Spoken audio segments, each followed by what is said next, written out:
Sur la route avec Charles Pasqua. Par les monnaies. Les routes américaines tracent large et droite. Tu pourrais faire une sieste au volant, que tu serais encore en train de rouler dessus. D'autant que leurs bagnoles sont à peu près aussi nerveuses qu'une employée martiniquaise. T'enclenches la vitesse automatique, t'appuies sur l'accélérateur, et t'attends que ça se passe au milieu d'un décor somptueux, qui change toutes les 40 minutes, quand il y a un virage. Charles ne cessait pas de prendre des photos. C'était encore l'époque analogique, il fallait absolument choper des pellicules avec un nombre d'ESA considérable, à cause de la lumière et de je ne sais quoi.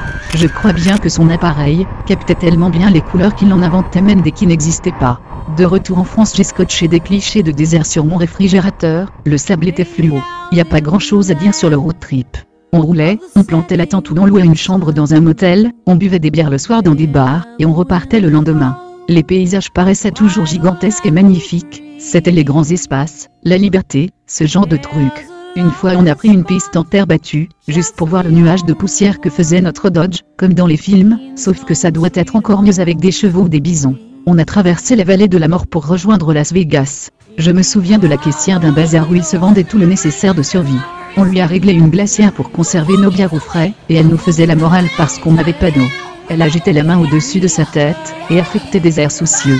La vallée de la mort est censée figurer l'endroit le plus chaud au monde, le soleil t'y colle une grosse claque, et t'as l'impression qu'il ne vaut mieux pas tomber en panne. Pour le reste, avec la clim dans la voiture, un ou deux joints de chronique, du son et quelques bières fraîches, on a plutôt facilement venu à bout des forces de l'enfer. Notre plan était de s'offrir un tour en hélico au-dessus du Grand Canyon.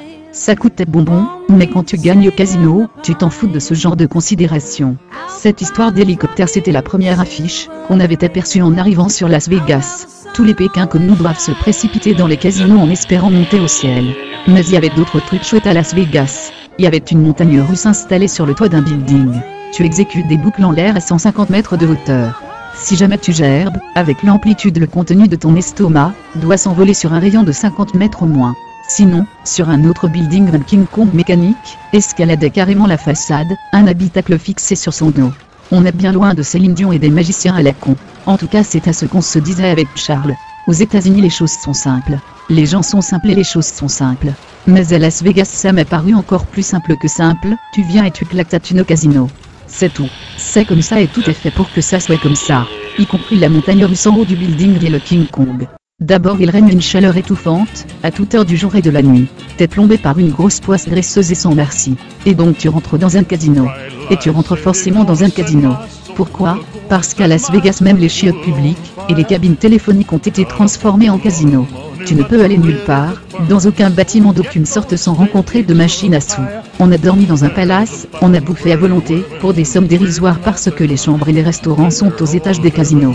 T'es plus dans le monde réel, t'es dans le monde des casinos. T'es dans la lumière clignotante et constamment allumée, t'es dans la vidéoprojection, t'es placé en orbite. Il y avait la roulette bien sûr, des jeux de cartes, des jeux de dés, mais la grande incontournable c'était la machine à sous, le bandit manchot. En rangée, par grappe, partout des machines à sous, des centaines, des milliers, des centaines de milliers de machines à sous. Lorsque tu gagnes à la machine à sous, tu récupères les pièces dans un réservoir en fer. Les pièces ne tombent pas, elles sont projetées par la machine contre les parois du récipient métallique. Dans un raffut de tous les diables. Le bruit de l'argent. Le bruit des espèces sonnantes et trébuchantes. Un type gagne à l'autre bout de la salle, et tu entends ces pièces teintées. Ces salauds de machines sont toutes accordées entre elles, pour cracher à tour de rôle dans tous les coins du casino. Guiling, guiling, guiling, guiling. Charles arrivait dans la salle de jeu avec une allure chaloupée, il s'était préparé mentalement, il était remonté à bloc, il savait qu'il était porté par le feu sacré, et qu'il possédait un bon karma. Il était l'exception qui confirme la règle. Il était l'incarnation du rêve américain, le type parti de rien et qui finit par collectionner des décapotables roses bonbons pour y poser le cul de toutes ses conquêtes blondes décolorées. Il était celui qui déclencherait les alarmes, et ferait s'égosiller les sirènes dans la ville, le tueur de machines à sous, le nouveau millionnaire du Nevada. Il était la traînée de poudre, il provoquerait l'explosion. Bref, grâce à son fluide il allait récurer les entrailles du bandit manchot, le vider et n'y laisser que de l'air, un vrai braquage, un hold-up sans victime, une chance insolente, le patron de l'établissement sied devant ses caméras de surveillance, qui se ronge les ongles et qui finit par s'arracher les cheveux. Nous n'étions pas venus à Las Vegas pour faire de la figuration, non. Nous allions entrer dans la légende. Alors nous nous sommes trouvés là, au milieu d'une salle de jeu, l'arrière-train vissé sur un haut fauteuil de bar, dans le brouhaha incandescent du casino, à fixer les combinaisons qui s'affichaient sur le cadran de la machine à sous. Je ne sais pas. Nos putains de machines devaient être trop connes, et n'avaient pas compris que c'est à nous, Charles et moi. Elles n'ont pas réagi comme prévu, elles nous ont juste bouffé notre argent. Voilà, elles ont reporté le rendez-vous avec la fortune à une date ultérieure.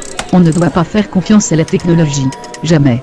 Las Vegas, cette grosse pute cousue de fil d'or, nous a bien déniaisé. Ce fut un coup vite tiré, une simple histoire de dire. On a joué, on a perdu. En un peu moins d'une heure. Ça s'est passé sans suspens, sans rebondissement, sans rien du tout. On s'est fait refroidir alors qu'on était chaud. On n'a même pas eu le temps de monter le film. Rien, que dalle.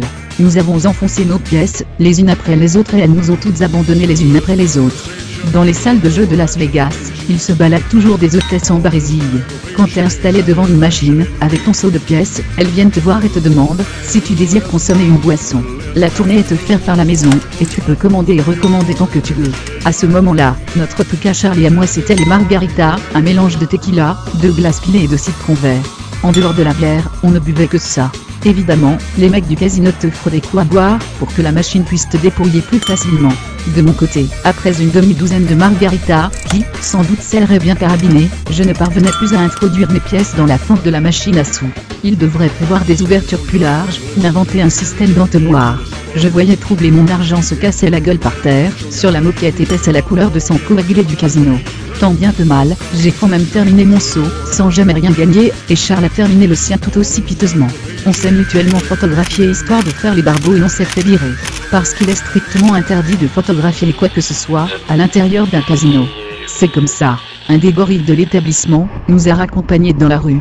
Et heureusement qu'il était là, car dans notre état, je ne crois pas qu'on aurait pu trouver la sortie tout seul. On est finalement parvenu jusqu'à notre palace en toc. On y a cuvé nos margaritas et, le lendemain, on a décidé de quitter cette ville de merde.